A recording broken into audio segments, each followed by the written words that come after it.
You are listening to the Try Guys podcast. I'm your host, John O'Newland, along with Jimmy, the bad texter Newland, and Kane, one-upper Reisner. We are here to entertain you through your workout, not teach you how to work out, but you might learn something along the way. And today, we have a special guest with us. He has a very extensive triathlon background and has been competing in them for over a decade. He has also completed 4 Ironmans, each of them in less than 13 hours. Please welcome our guest, James Smith. I hit the cheering. It's all quiet. There it is. Yeah. Cheers, James. Thank you for joining us. We will get right to that, but I wanted to address the names real quick. Kane and Jimmy. Jimmy, you were the bad texter. Yeah. Was that the bad reading texter? There's 2 bad interpreting texting. So I messed up a text that Kane had sent earlier, and also a text that James had sent me earlier. Today I was just very bad at interpreting. You're very good at half reading texts. I skim it. If they're long enough, it's either too long, didn't read, or I'll skim it and then try to get what I can out of it. And Kane, I did 6 miles this week as part of my squad goals, and Kane went and did 7, and he told me it was to one-up me. So that is where. But there's a longer history there because I think Jimmy, Kane you started calling me a one-upper. Of one-upping. Anytime anybody does something, Kane's like, "Oh, that's pretty cool. I'm gonna go do it better." I don't know. We got on the subject one day doing something, and then we kind of just keep feeding off of it. Yeah. Well, we have James Smith here with us, and Jimmy, I'll let you do a little more of the introduction as he kind of got you into triathlons. Yeah. Well, James can actually talk too. He's completed 4 Ironmans, right, James? Which ones? 4 Ironmans. Yep. Which ones? I started out in Madison, Ironman, Wisconsin in 2019. And then I did Madison again. And then I did Tempe in 2021 for 3. And then in 2022, I did Ironman Alaska. So you've done triathlons like 10 years ago. You and Scott were starting to do them. What got you into doing that? Because you were basically a runner before then, right? I mean, yeah. So I ran in high school, and then for whatever reason, after high school, and right at the end of high school, all I wanted to do was an Ironman, and I can't explain why, but there's the lure of the 3 events, the name Ironman. So we started a Copperman triathlon in Copper Harbor, Michigan. That was the first one we did in, I think, June or August of 2002. Okay. And so how did you even know the name Ironman? Because that's a good question. I don't know how I knew the name Ironman. Really? There wasn't a person or someone that introduced it to you? Nope. I never knew it even existed until you told me to do one. Really? And I had no idea what you're talking about. And then when you started laying out what goes into an Ironman, it just blew me away that that's an actual event that people do. Yeah, it's definitely a lot bigger now, but I feel like back in 2002 or, before that, there weren't a lot of people that knew about Ironman. I think it's become a lot bigger thing, and it's been a lot more, monetized now, and people are getting the word out and just having social media around. People see it a lot more, but it's incredible that you knew about it back before it was cool. Yeah, and there was the whole playoff. There were a lot of events back then called. So, for example, the Copperman in Copper Harbor, and there were events like the I think Stoneman in Southern Illinois that I did. And the Ultraman or Ultramax in St. Louis, Missouri. So they were all playing off the metallic man concept back then. So the copper one you did that in Copper Harbor, was that a full Ironman, or what length triathlon was that? No, I didn't do a full Ironman until 2019. The Copper Harbor Copperman Triathlon, which has been since discontinued for unknown, in 2017, I think was our last year. That was a sprint. So it was about, I think, a half a mile in Lake Fannyhoe, just off of Lake Superior, and then 19.5 mile bike ride. And then I think it was a 5 mile run. And I missed it. So you said that was your first triathlon, or was that you and a group of people started that triathlon?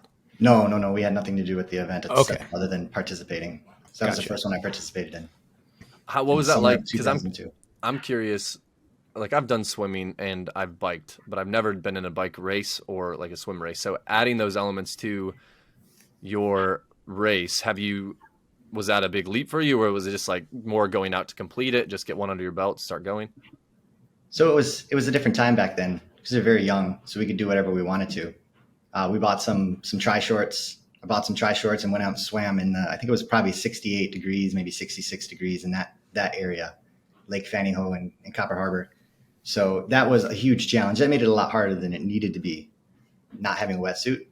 And then I had a Trek 1000 road bike, which is an aluminum road bike with some clip-on air bars. And then being cross-country athletes, the run was the run. Right. Yeah. The easy part.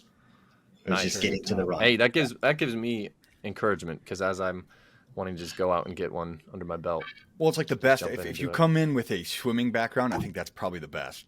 But I mean, having a running background, still, you don't have to worry about that part. But looking back now, I wish I could have had a swimming background of some sort, because I hate it, and I wish I was good at it.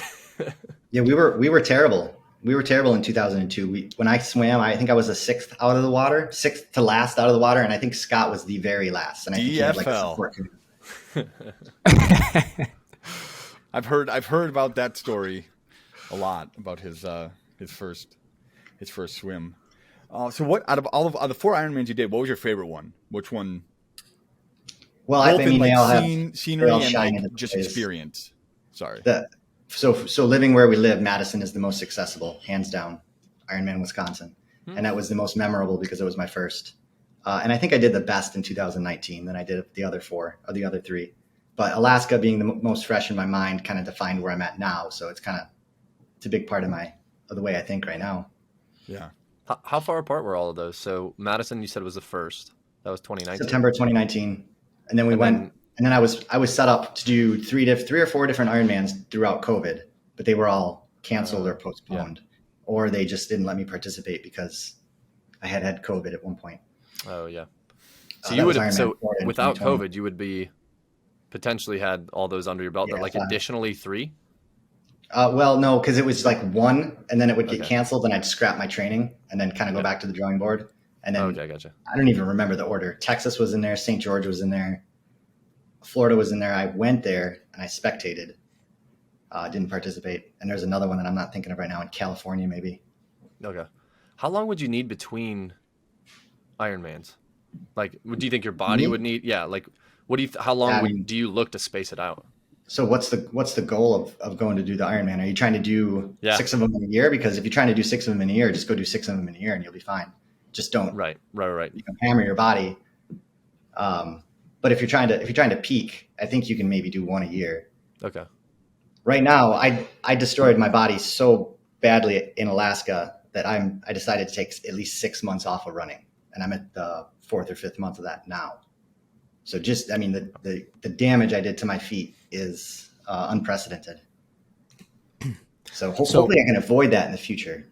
But So what does your training look like leading up to a race then to make sure that you're peaking at that right time once a year? How long in advance of race day do you train, and what do those blocks look like? So I'll go back to 2019, the first one I did, since it's most comparable to what you guys are looking to do. And I started in January for a September Ironman. And I wasn't running yet. I hadn't ran in the better part of a decade because of issues I was having with my knees, which I had felt like I had dealt with at the time. And I think I did. So in January, I signed up for the event. I think I might have ran a 1 mile the day before I signed up. And then I signed up. And then the next Wednesday, I went out and ran 1 more mile. And I started with 1 mile a week for about maybe 2 or 3 weeks. And then I started increasing it.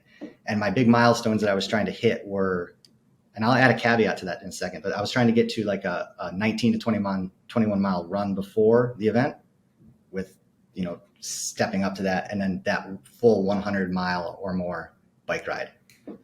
Sure. So I would get those in that 3rd week out from the event itself, because I tapered for 10, 12 days, somewhere in that range. Oh, so you were doing your heaviest week only 3 weeks out from the Yes. Ironman. Wow. Yeah, that's how I did it in all the events I've trained for so far. Yeah, that's what I did with my marathon. I mean, a completely different, very smaller scale race, but I peaked 3 weeks out and then slowly transitioned down. But I guess I just would have assumed that in Ironman you would have tapered a lot further out, like or maybe even 5 weeks. No. So I think that 14 days is about as far out as people taper these days. And I think that that's actually maybe a little bit further out than many. So I think that's kind of the cap of what I'm seeing. Wow. Going into that January of training, I was on the bike for 2, 3, 4 months before that. Sorry, I'm laughing at John. That's my fault. Sorry, I was just trying to butt in. What do you and do? I was in the pool.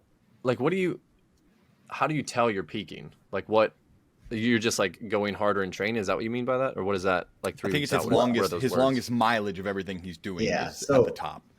So from an age grouper's point of view, you're not going to, I don't know, but I don't feel like we actually peak the way that a professional athlete would. Yeah. And that is like the best performance of a pretty big time period, whether it's 3, 6, 12 months.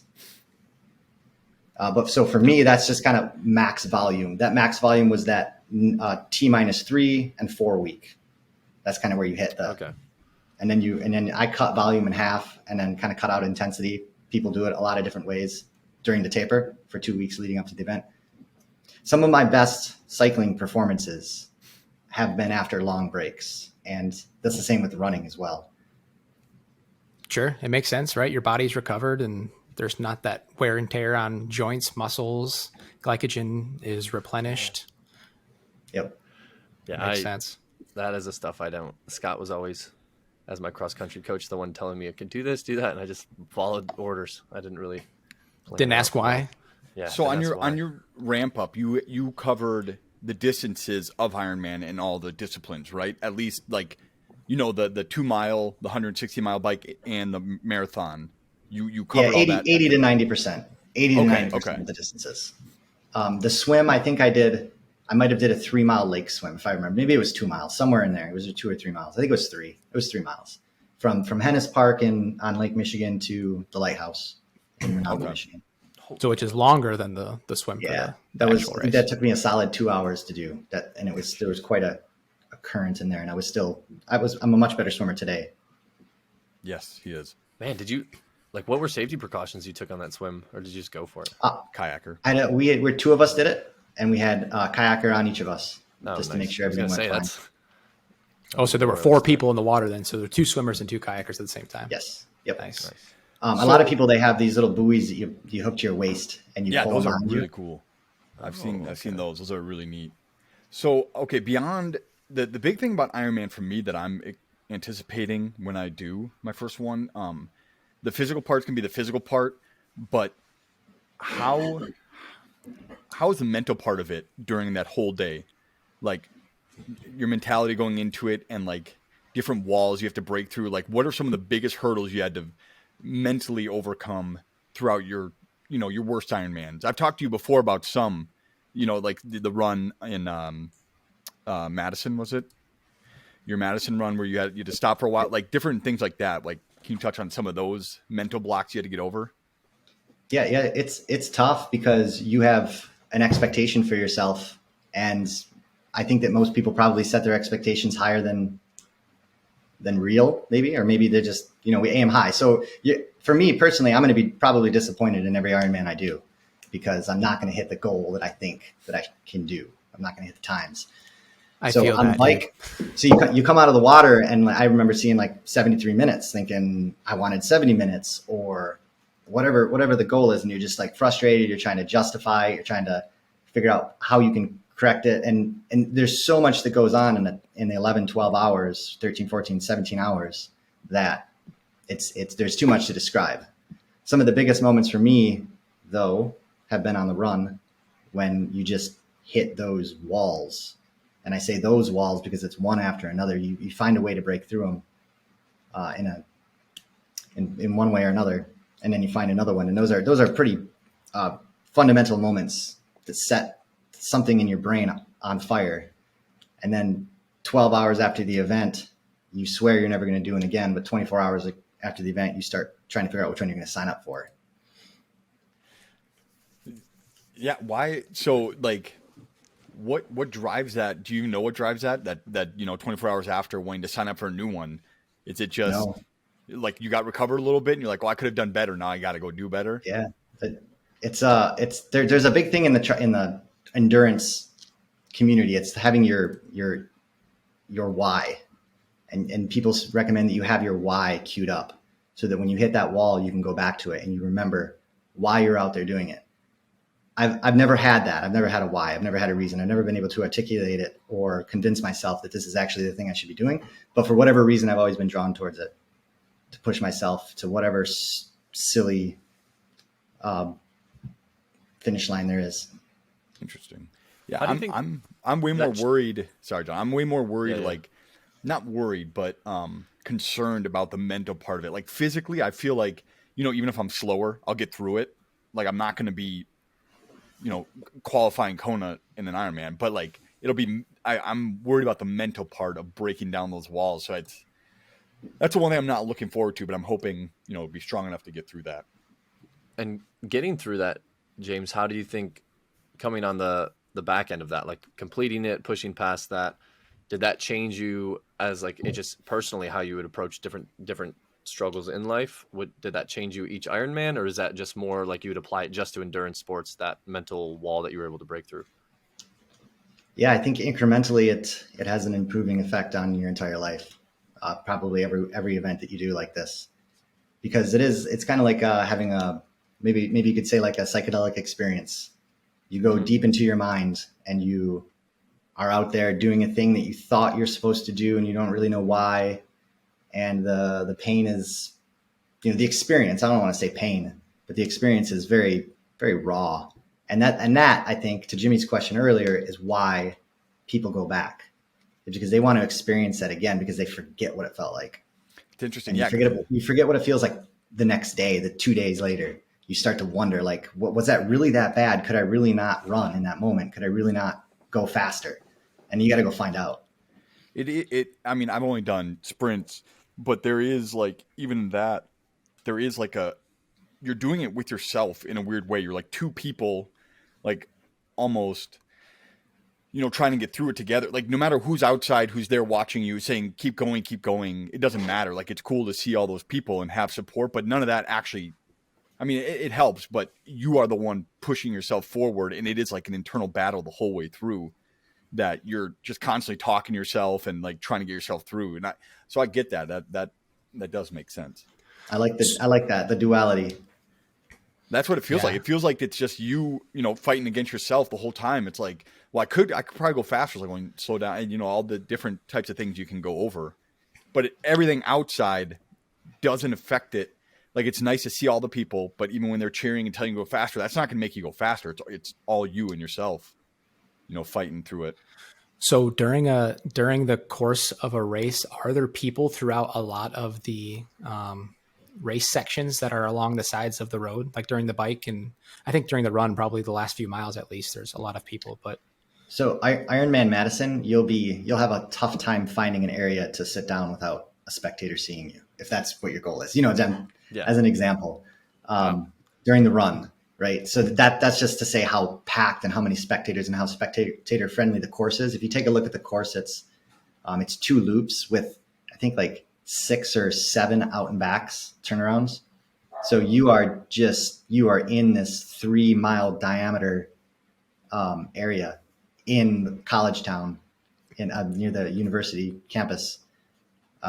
So it's incredible. That's the best Ironman to do if you're looking for spectators. And on the bike, being one of the harder bike courses, it has a good 3 or 4 peaks where you're going to be biking next to people who can almost walk as fast as you.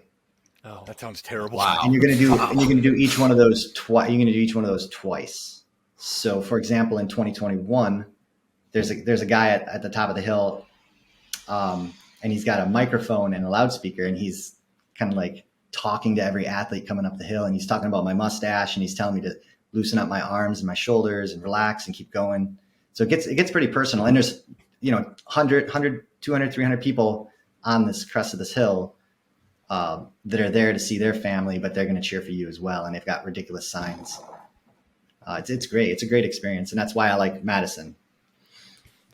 So you think that also, that atmosphere of Madison, then, from your experience, from your 4 Ironmans, well, your 3 different locations, right, for 4 Ironmans. Yeah, so you think that's the best atmosphere? that you've been a part of? Yeah, I think so. I think there's been parts of the other events that have been more encouraging, but on net and like the broad spectator all over the place in Madison is unrivaled, I think, other than maybe the World Championship in Kona.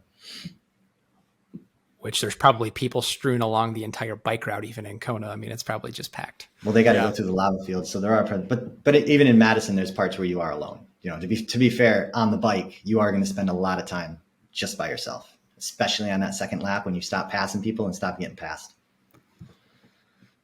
Yeah. So I think that was. Sorry, can you go? That was one thing for me that I think. I don't think I would have not finished the marathon, but it definitely was like, okay, there's this person right here in front of me cheering me on. Like, I'm going to at least get past them so I don't walk in front of them and look like an idiot. And then there's another person, and there's another person, and there's another person. So I feel like there is something to that having people around kind of pushes you to come out of your dark shell a little bit and just listen to the angel on your shoulder rather than the devil on the other shoulder. Yeah. And I'll tell you, like in an Ironman marathon, there are a lot of walkers.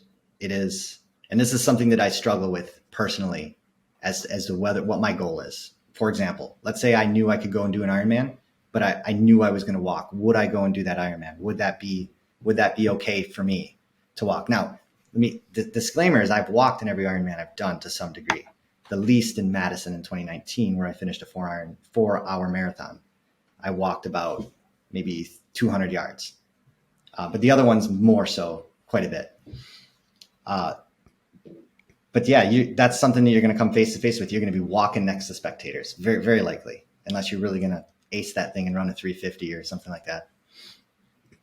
Which after a 2.4 mile swim and a 112 mile bike, I can see myself walking a lot. Well, that's the thing that James said before. Like you can't, because you did like you have to take each event. You know, a whole Ironman could be the same as like the marathon. You know, in terms of what your body's ready for, because you did the marathon, Kane, it was tough. But you had mentioned this to me before too, James. You can't think of it as like, I don't know. You got to think of it all together. You can't think of like, oh, I just did this, and now I got to do a marathon as a separate thing. I don't know. There's something you had mentioned about that. It's a whole different dynamic, right? It haunts you. It haunts you in the last 20, 40 miles of the bike. You just like, you're like, what is this? And you kind of want to have a conversation with the other cyclists. Like, are we really going to do a marathon after this, guys? Let's all walk out. And I remember in Alaska, it was pouring rain and it was about 54, 56 degrees. Jeez. And I'm coming back. It's like mile 50 and I'm expecting the turnaround any time now to go back out and then come back in.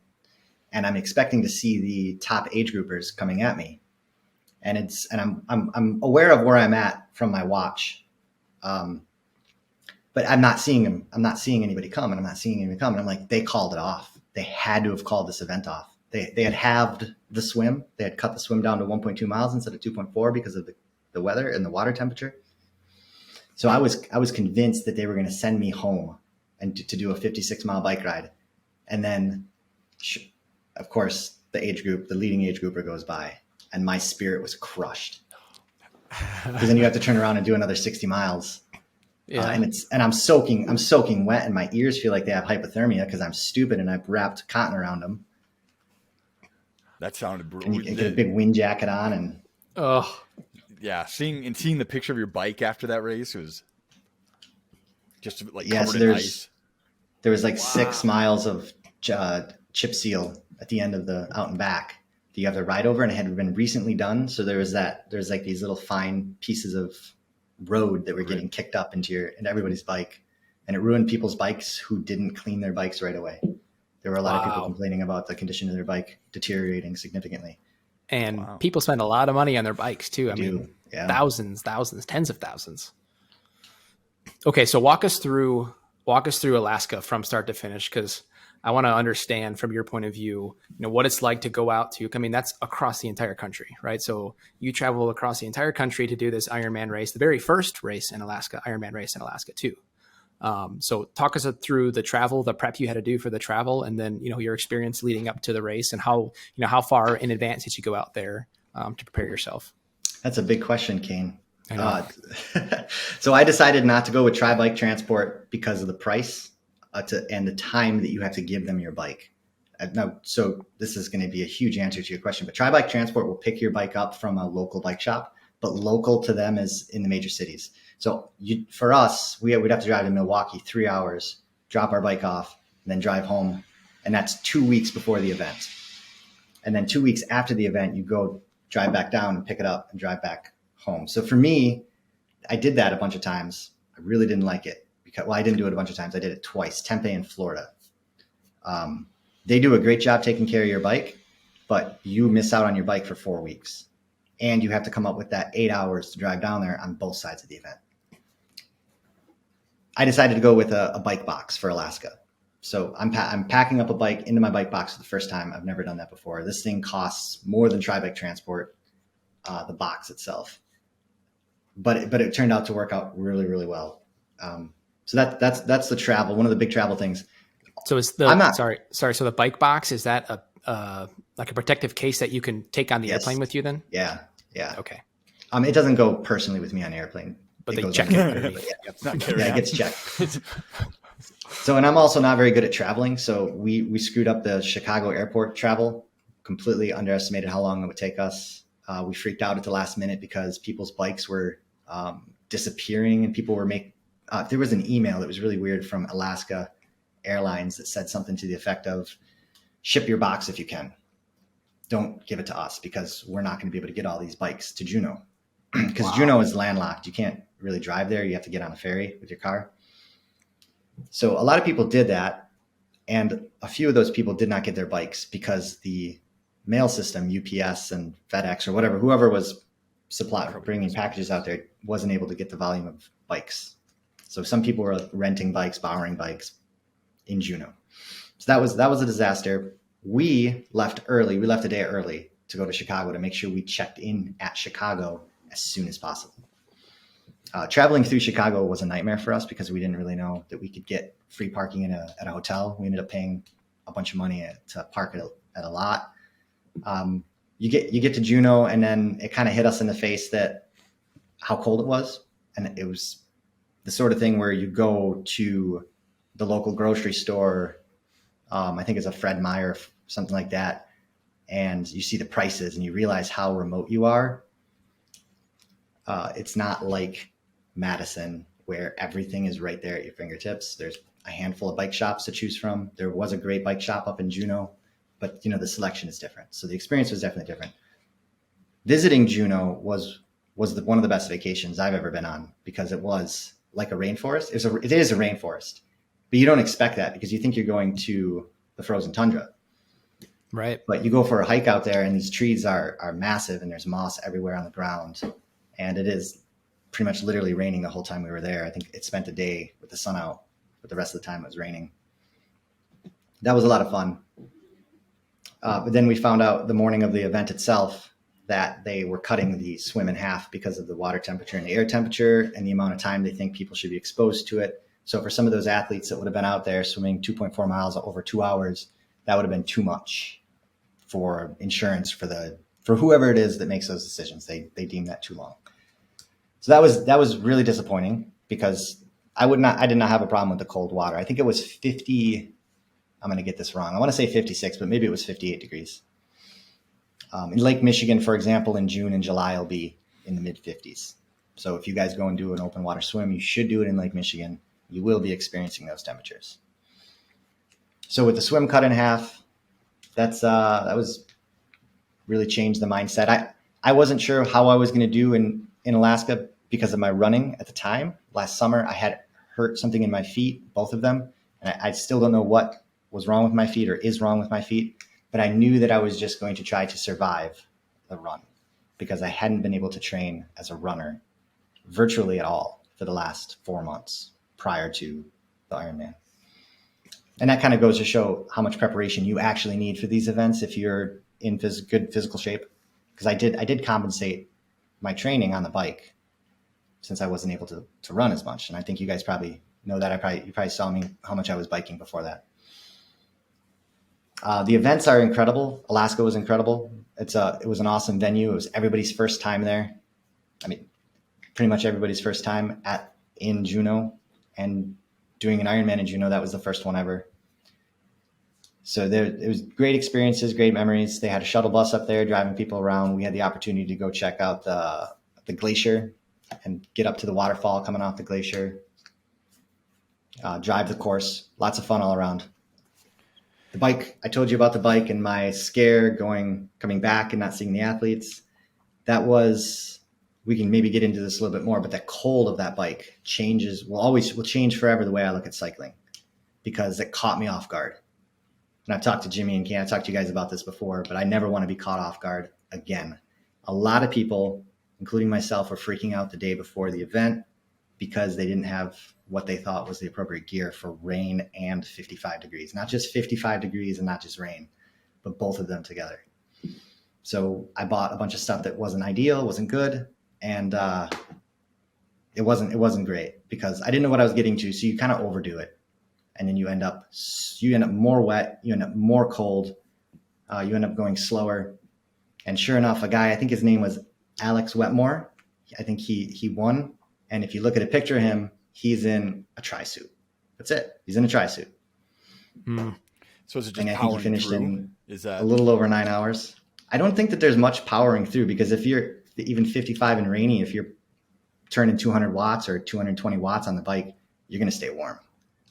Yeah. Okay. So it was okay. I think it's more of a psychological thing for me.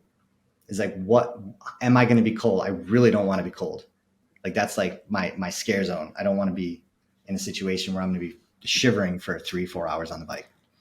I just went for a ride, just 20 miles the other day, and it was like 53, 54 degrees, but it was not raining. And even that alone, I was like shivering getting off my bike. I just couldn't get warm. So I can't imagine if I had rain and wind on top of that.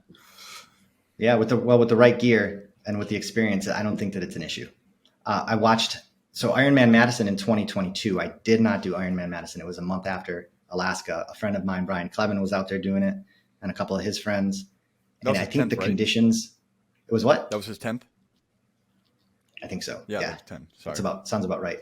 I think that the weather there, I think the conditions on the bike may have been worse than in Alaska, which is really strange that happened the same year. But it's and I watched the pro race because there were pros there that day, and that was a bonus for them. Those temperatures, that was something that was good for them because they're not dealing with the heat. Interesting. So they'd rather deal with the cold. Yeah, I mean that's what I gather from the. Yeah, I can't speak for them, but based on the coverage of the ride, they weren't wearing windsuits, like a lot of the age groupers wearing big jackets, slowing them down, myself included. Something that I don't want to have to do. Because then, like you spend how much time, how much money trying to make your bike as aerodynamic as possible, and then you put on a jacket that catches wind and slows you down.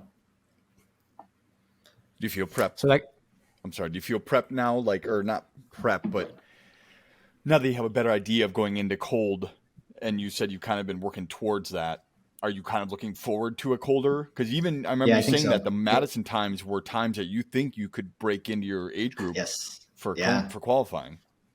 Yeah, I think so. It's a completely irrational, unfeasible goal to qualify for Kona for me based on my history at Ironman. It's like 11:30 is not going to qualify you for Kona. You're going to have to be a low 9 hour in the 35 to say up to 45-year-old group.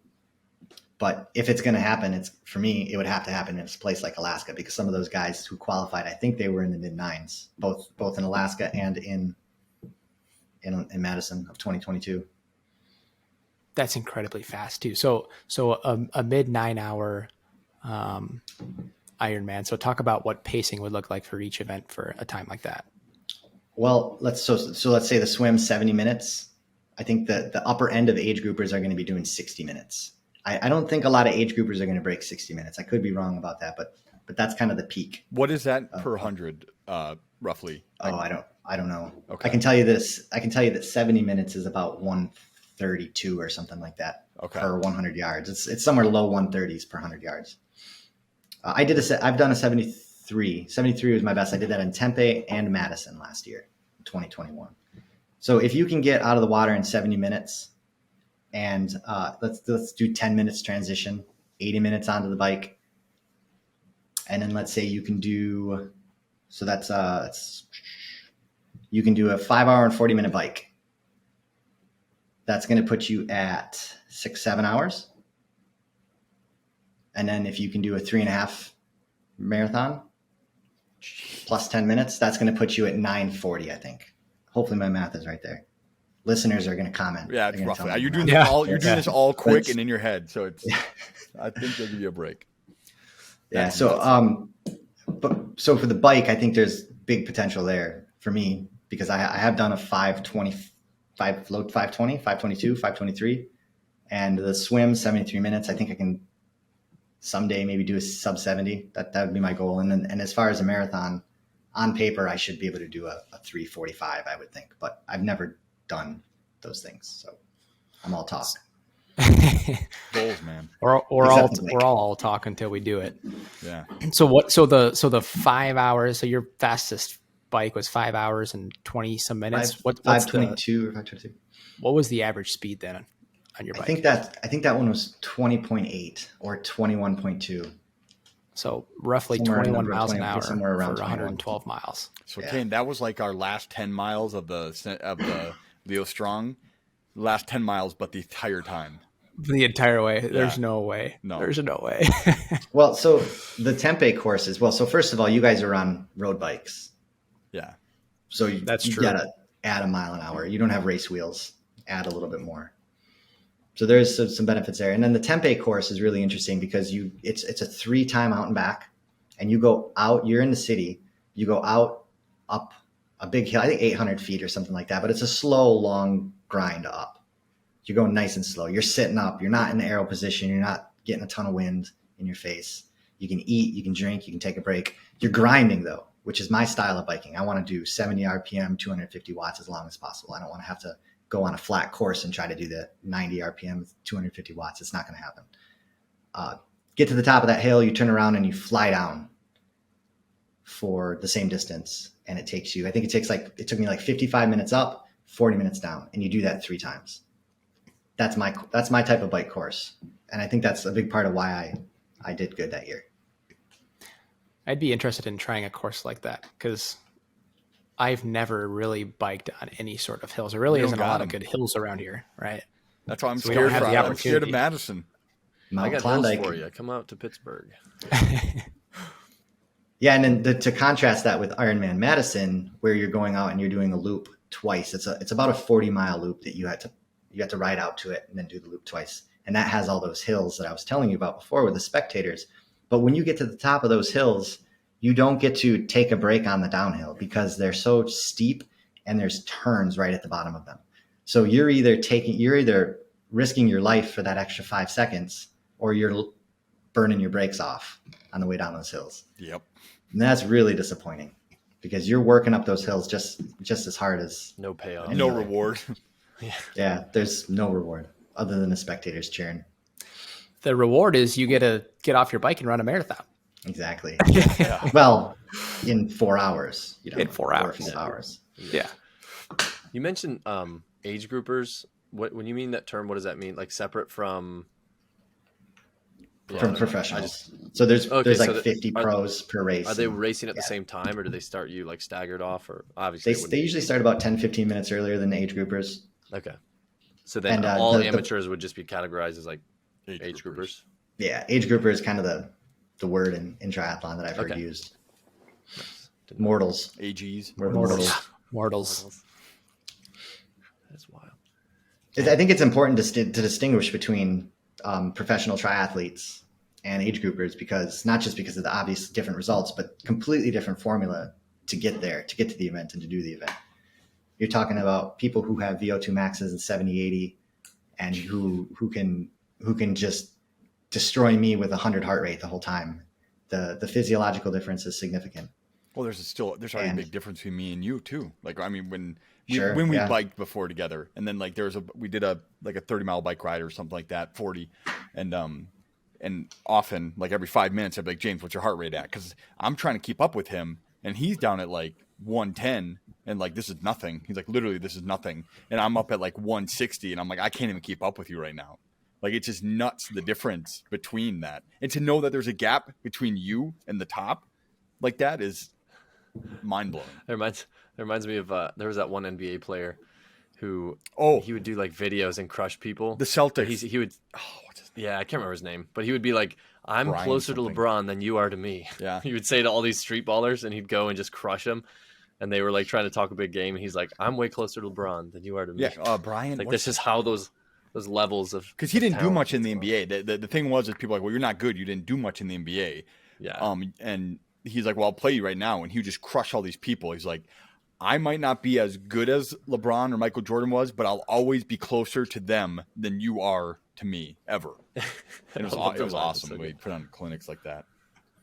But that's one thing that I love about endurance training and triathlons is there's so many levels, but it's enjoyable at every level. So like us, we're all at different places in our paths to this, thing that we do, but we can all still go on rides together and runs together and talk about these things and enjoy it. It's kind of like golf, where some people suck and they go out to drink beer, and some people are like a high level amateur, and then some people are that next step above, but they can all get together and go hang out. And not quite, but they can all get together and, or at least go out and enjoy the course at the same time. And it's the same sport, but there's just so many different facets to it. Yeah. I think that's why I like this sport so much is like the community around it. And then everyone is cheering for you, because you're not, unless you're a pro, you're not really competing to win directly against these competitors. Even the pros are probably like cool with each other, but everyone wants everybody to do their best, which is really, encouraging. And I feel like to win, so many things would have to fall into place throughout that whole. Like, I don't know the pro side much, and I don't know if there are people who are just repeat winners of Ironmans, or even at the top level. But I feel like one thing happens throughout that. It's a long day, and one thing happens, it just like tank the experience. At that point, I feel like it's somebody just having their best day, like peaking perfectly at that day and having a good day, wake up on the right side of the bed type of deal, or just have like that lady that won Kona. She's had a baby like 6 months before or something. The American that lady that just won in the nationals.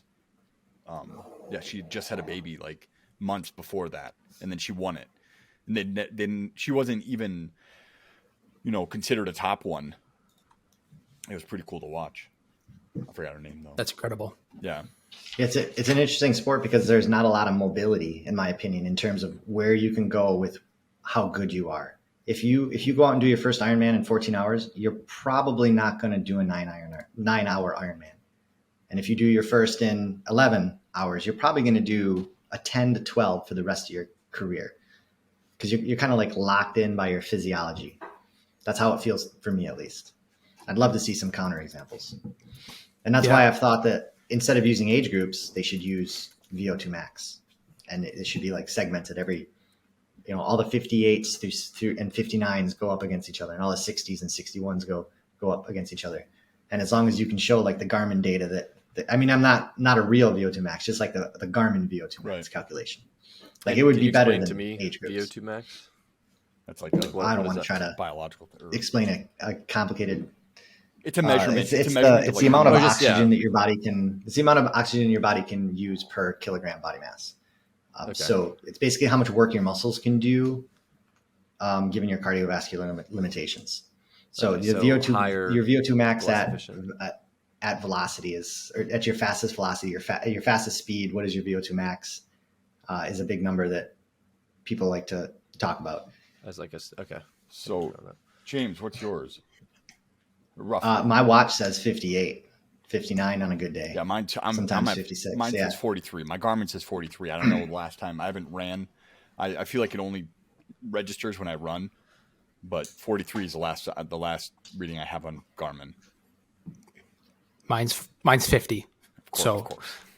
So there are those levels right there that I was talking about. Yeah, the one upper. Yeah, it's all coming back. But no, so there's 3 different levels right there, and then Jono's probably somewhere in that range too, if he would. Mine says 47, but I'm pretty sure that's the temperature outside. I have an Apple Watch. Yeah, and you can predict a lot of things about your capabilities from those numbers. Even though people like to talk about how inaccurate they are, they come in really close. Yeah, I mean, to have a baseline just to work with. That always helped me in running, just like pacing where you hit certain things and like how you mentally, it helped you ground yourself of like, okay, maybe I could push myself further here. Or maybe even my body felt like it was, on your second mile of a 5K or something when you're racing, you're like, oh, I'm coming a little bit slower, but I'm feeling it's like I should be able to push more. I've hit faster times before. Just having that baseline is really helpful. So an interesting fact about VO2 max, or at least the history of mine. So before I got into endurance training, I was just looking back at some of my old Garmin data the other day. And when I was doing a lot of like CrossFit style workouts, so a lot of like circuits with heavy weights and, doing them fast, right? My VO2 max, and I was doing some running at this time. So I would go out, and it was before I knew anything about running. So I just go and run as hard as I could for 3 miles, 4 miles, 7 miles. And I would run at like an 8-minute pace. And that was like as fast as I could get it without feeling like I was going to die. But my VO2 max was 53, according to my watch at that point. And then going through this whole training process of training for my marathon, it never got above 50, according to Garmin, which was crazy to me. And I, because I didn't think about it the whole time going through the training, but then looking back on it, that's what the data showed. So inaccuracies in Garmin, maybe, but yeah, what does he know anyway? Yeah, what does he know? Never met the guy. In 3 years, mine hasn't moved up or down much. It's just always the same thing.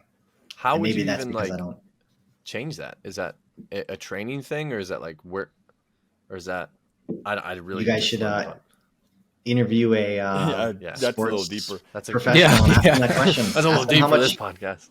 Ask them how much mobility you can expect to get. Like, can you actually go from 50 to 60 if you're in condition at 50? I don't think that you can. I don't think that that's realistic. Right. Wow. That would be an interesting thing to understand, is how far can you push that number? How, like James said, how much flexibility is there? But if you go to try to PR a marathon and you manage to break your previous best significantly, it's not because your VO2 max went up. It's because you pushed yourself harder and your muscle. I mean, it's probably a bunch of different things that contributed to your performance being improved. It's not like your VO2 max went from 60 to 66 or something. Yeah, I mean, just looking back on, and I just keep going back to my marathon because it's really the only endurance race that I've actually focused on and treated it like a real race. But I just feel like there were so many different facets that went into it. And like, I didn't reach my goal time. So, going and looking back on, okay, what did I do wrong or what could I improve on? It's like, okay, well, the weather was a little bit off. I could have maybe done my nutrition a little bit different this way. I could have maybe done a few different workouts like this. There's just so many different variables on race day that affect that number too. There's probably one of your fans is gonna write a comment about how wrong I am, and I hope so. Well, then we'd know. Yeah. Then we'd know for sure. Don't listen to those people. No. So, James, some of the ways which one of the? Oh, go ahead. Yeah. Some of the ways you describe it is very heavy, but it's so alluring. Like, I don't know. As you're talking through the Alaska one, I'm just like, oh my word, I want to be there and do that. It sounds so enticing. Like the suffering aspect, but the deliverance of like getting through it, but then that mental battle. Like I've had different portions of my life, mainly military. Just you're forced into something that you don't want to be a part of. But it's like the suck is just awesome. Like once you get into that around people, and then once you get through that, learning a lot about yourself, other things. And so things that are difficult or things that are challenging are really alluring to me. And the way you were describing it just felt very heavy, but it was just like, oh man, I want to get out. So that brings me to one question. How expensive is this sport? And it's particularly around sprints when you first got into it, but then as you transitioned to Ironmans, you had mentioned obviously travel, Alaska. That would be a big expense. I feel like that's also a destination thing to be a part of. Really cool. But what are you looking at? Like just your experience. I know you could go nuts on equipment too. So take that question how you want. Yeah, I think that's the dark side of Ironman triathlon is how much it costs. There's a big filter that stops people that don't have that money available to them to go to the Ironmans, and that's really sad. But it's extremely expensive. Just to register, you're looking at $800 or $900 for Ironman. If you're doing one out of town, if you have to fly, I think that like $3,000, $4,000, $5,000 is not unrealistic for your budget for your travels, Getting the your bike travel there. expenses. Getting the bike You're there, looking at, food, hotel, flight, rental cars or Ubers. yeah. As far as your equipment that you have, that you're gonna, you probably, I would recommend you use a wetsuit if you're gonna do an Ironman or a half Ironman. I think that that's a big mistake not to. You see your $250 right there. Your bike, you're gonna have to spend at least $500 on a bike. I mean, there's always free options if you can do that type of thing. You can find somebody with an old aluminum bike. You know, helmets are $100. Everything is just 3 digits, and it adds up really So, fast. Madison being closer for you, what was like cost comparison of that for one of your destination ones, like Florida? Yeah, or- so you're going I to feel save like Alaska $1,000. happened. You're going to save $1,000 if you're going with somebody else. If you're going 2, you're, in my experience, flights are $500 per person round trip, pretty much anywhere in North America, or not North America, in the United States. That's my experience. Can go up and down by a few $100, but you're looking at about $1,000 to get there and back.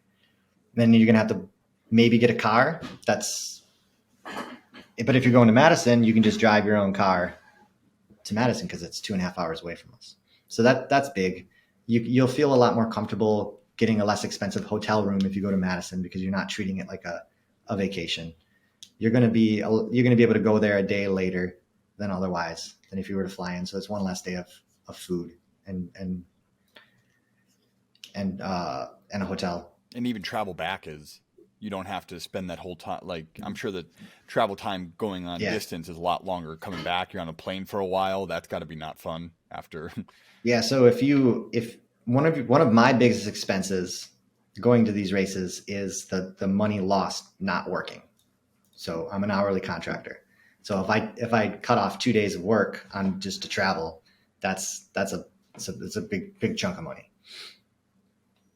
Yeah. So add that into the cost of the entire experience, right? It gets really expensive, and that's definitely the dark side of Ironman triathlon.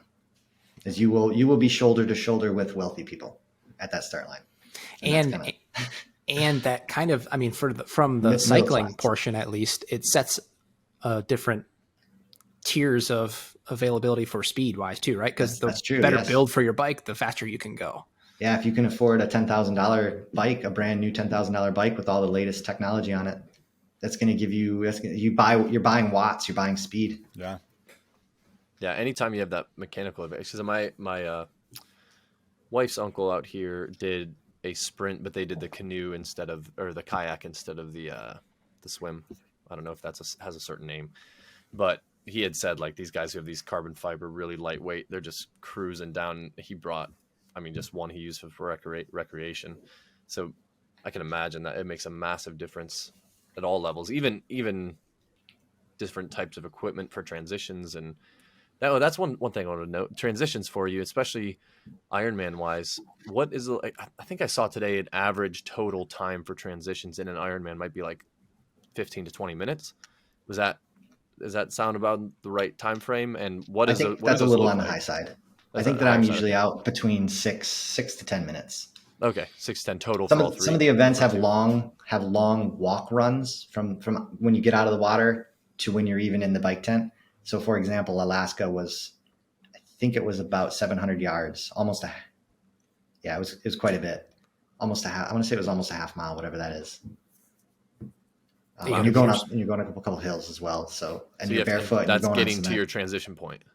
That's just getting to the tent. Jeez. Does that come out of Ironman, the distance of the bike, the total distance? No. So that's just randomly added? Yep. Huh. So extra change. Well, some Ironman triathlons longer bikes than others, like by mile or two. Yeah. So Madison in 2021 was 114, for example, because of construction or because of something being closed. Ironman triathlons do the transitions very differently than your local events. If you do a local event first, so just something to think about. They're very different system.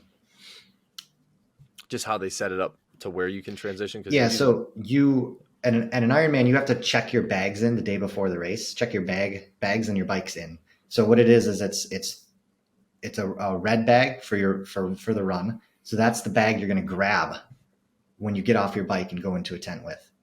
And then there's a blue bike for the bike, which is you're going to grab it after the swim. You're going to go through a little area where all the bags are laid out in order, and you're going to grab your bag, go into a tent, open that bag up, and you're going to change your stuff and then put all of the stuff that you're wearing, like your wetsuit and your goggles and your swim cap, into that bag. And then you give that bag to a volunteer, and then you pick it up after the event. So there's no transition area like there is at a local triathlon. You don't put everything next to your bike. You grab your bags. And then when you go out to grab your bike, sometimes I feel like they gave me my bike in 2019 at Madison, but I could be wrong about that. Like a volunteer brought me my bike. But they definitely take your bike at the end of the event, at the end of the bike. You don't have to rack your own bike. That'd be nice. And then, which is really nice. Yeah. I mean, it's not too much time, but the click-in shoes or whatever, right? So then you just have to change your shoes and go on to the run, or what's the between the bike and the run transition look like?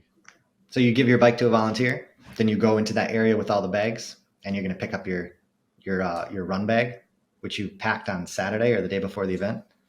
And then you take that into a tent, take off your cycling shoes, switch them, and then stuff all your stuff that you cycled into that bag, give it to a volunteer, and then go off on the run. And you can try to rush your transition, and I mean, you kind of take your time and like. I took my time in Alaska. Yeah. I mean, like but in yeah, sprint, the other you're trying events, to try it out the a other little events bit. I tried as fast. In sprint, you're trying to set up the efficiency of your transition time to make it as short as possible. But in Ironmans, I think a lot of people do just like take more, unless you're, professional, you take more time in general. You're not like trying to rush out there, throw on shoes and go kind of. Yeah. I mean, I wouldn't try to get I would, don't be afraid to have to tie your shoes. Yeah. Don't try to have like speed laces in an Ironman. That's probably not necessary. It's worrying about the 1% versus the 99%, right? All the other things that are going to make you have a good time. Okay, I have one last question for you. So we talked about the dark side of Ironmans, which is the cost and all those things associated with it. So let's talk about the light side. So what is your favorite part of the race? What is your, swim, bike, or run? What would be your favorite discipline from an endurance standpoint? Well, I went into triathlons as a runner, so that was my favorite, hands down. But my relationship with running has deteriorated as with the quality of my body. Biking is I can't pick one of these things, Kane. I guess cycling. I guess I had to pick. He said cycling earlier, it's you have to take it all as one package. What do you think you're the best at? Yeah. Well, I mean, I got the data to support that I'm a better cyclist than swimming, than my age group. Than I am cyclist. Oh, okay. I mean, like just looking at my results over the 4 events I've done compared to my age group, I'm like in that 10% of the best on the bike by time. Whereas I might be like 20 to 30% on the swim, and then maybe 20, 30, 40% on the run. Okay, I got one last question. What was the most satisfying finish? Which Ironman had the most satisfying finish for you, crossing that finish line? Whether it be, thank God this is finally done, or like you were happy with your time. Like, what was the best feeling you had? Well, it was hands down Alaska, because I could barely walk at the end of that event. And I did the last half of the marathon walking, literally walking the whole time. It felt like I physically could not run. I proved that wrong by running through the finishing chute, which is, I don't know how that's possible, but that was the biggest drop of stress and adrenaline, and the biggest happiness feeling I've had doing the events, because that medal, because I was not going to leave Alaska without that medal, without that finishing cap. Yelling, is it Mike Riley? Yeah, without. Was he in Alaska? Yeah, he's been to all my events. I call him up. I make sure he's going to be there. Yeah. Did you hear he's retiring? He's gone. He's gone. He did his last one already. He's New Zealand. Yeah. He finished up. Who's Mike Riley? Sorry. He's a guy. He just announces everyone running in. I mean, not just. You are an Iron Man. But he'll be like, he'll say your name. Oh. Like, John O'Neill, you are an Iron Man. And it became a point where people just love to hear him say that. Like being, they relate him with that finish of the feeling of finishing. So it's. Yeah. Yeah. That's not really a bad popular brain to have. So can I ask you guys a question? Yeah. Yes. Yeah. Who's gonna do this? Who's actually gonna do an Ironman? 2024. Oh boy. I'm very serious about pursuing it. I can't say it's hard because I know I'll love a sprint. I know I love short distance. I miss racing, just the competitive side of it individually, like personally, but then even just seeing, oh, can I catch that person in front of me? Not necessarily like I got to beat them, but it's just that's the next target of like, could I advance or not? I'm weaker on the science side of it. So to complete one and go do it would be more of my goal compared to like understanding the full like sphere of my own like personal best. I feel like I'd have to do one and then understand it, or adjust around by it. leaning on I'm leaning on you guys around me to better understand the different portions I'm weaker in. But it's one of those things that the more as Jimmy was getting into it, I just was like, oh, that would be really awesome to pursue. And I'm transitioning out of the military now, and that's where I've scratched a lot of the sucky training itch, where it was like just push myself, and I miss that. I get so like lethargic personally if I don't have like a certain physical goal that's also tied with that mental, and endurance pushes me that way, just unlike other things. So I'm very, very serious about pursuing it, but I hard to say I'm going to sign up for one next year. I'll tell you, I spent about a decade in that phase. And then I realized that I was just making up excuses. And I actually finished the David Goggins book, Can't Hurt Me. Yeah. And it was like a week after finishing that book, I just registered for it, because I think that the way I looked at it at the time was that in my mind, I was somebody that did those things and completed those events, but in reality, I wasn't. And there was something stopping me from that. And I think it was a bunch of excuses. So I signed up for the event and I made it happen. So I think it's low risk if you sign up. What would your recommendation be then for us? Yeah, sign up. Well, sign up for an I Ironman. told you, I've said it before. James will just tell you to sign up and go. Like, don't even look back. I'm fine with that. It's $800. I've been saving for the last few years. Ironman hates people, hates their customers, so they don't give you real refunds. They love money though, and they give you limited deferral options. Just keep that in mind. But maybe that'll keep you, from walking back at it. I have a you can register. I have a plan for myself, and that's doing Door County half this year, and then going into Madison 2024. Hopefully, that's how old are you, Jimmy? 31. 31. You'll only be 31 for 1 year. Yep, and I'm gonna have a good 31. Well, actually, I'm gonna be 31 for another 4-5 months. And I say that because I had the same mentality. I'm gonna do a sprint. I'm gonna do an Olympic. I'm gonna do a half, and then the next year I'm gonna do a full Ironman. And it's gonna be this big deal, and I'm gonna build up to it. But it never came to be, because I had so many requirements in my head that I had to meet before I would sign up for the full, until I signed up for the full. And then I did the full, and then I signed up for another full. Yeah. And that was your best performance, the Madison, when you said your first one?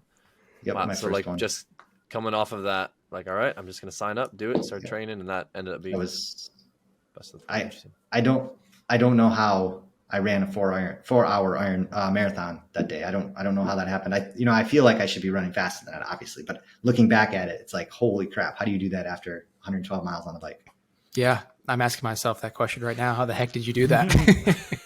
Yeah, I can send you guys the registration link after this. That's a really good idea. That's a good transition into squad goals. No, I was fully convinced that I was going to run a marathon this year, and then I was going to just sign up for a full Ironman, and I was going to do it next year, and I was going to complete it before I was 30, which next year is the final year for that to happen. And I've got really bad cold feet right now after that marathon.